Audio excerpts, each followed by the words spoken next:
ડભોઈ નગરમાં રખડતા કૂતરાના આતંકને લઈને નગરપાલિકા તંત્ર એક્શનમાં આવ્યું. ડભોઈ નગરમાં રખડતા કૂતરાના આતંકને લઈ નગરપાલિકા તંત્ર એક્શનમાં આવ્યું. 4 દિવસ અગાઉ 25 થી 30 લોકોને કૂતરાઓએ બચકા ભર્યા હતા. કૂતરાના હુમલાથી ઇજાગ્રસ્ત લોકોએ સ્થાનિક દવાખાને તેમજ વધુ ઇજાગ્રસ્ત 10 લોકોએ વડોદરા લીધી હતી સારવાર. આ બનાવને ગંભીરતાથી લઈ નગરપાલિકા દ્વારા એનિમલ બર્થ કંટ્રોલ હેઠળની કામગીરી હાથ ધરાઈ.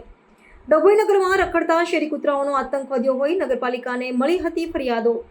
વડોદરાની સંસ્થાની કામગીરી આરંભી 20 થી વધુ કૂતરાને પકડી લઈ જવાયા. નગરપાલિકા ચીફ ઓફિસર જે કિશન તડવીએ જાગૃતતા દાખવી કૂતરા પકડનારની ટીમને કામે લગાડી કૂતરાને પકડવા તેમજ રસીકરણ અને કસીકરણની કામગીરી વડોદરાની સંસ્થાને સોંપતા ડભોઈના અલગ અલગ વિસ્તારમાંથી 20 થી વધુ રખડતા શેરી કૂતરાઓને જેટલાથી કૂતરાઓને પકડી લેવાયા.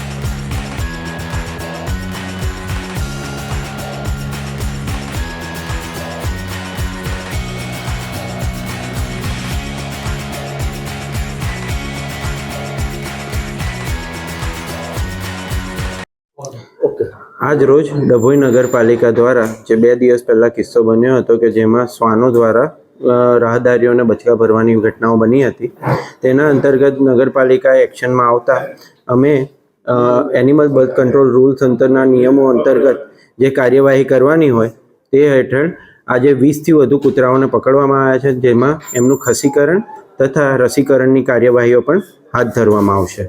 કેટલા કૂતરા પકડવામાં આવે છે? 20 થી વધારે. અને સાહેબ ગાયોનું શું કરવાનું? ગાયો માટે પણ અમે આ એક્શન પ્લાન બનાવીને તૈયાર કર્યો છે, જેની અંતર્ગત અમે જે નવા ટેન્ડર ને એ બધું કરવાનું હોય તેની પ્રક્રિયા હાલ ચાલુમાં છે.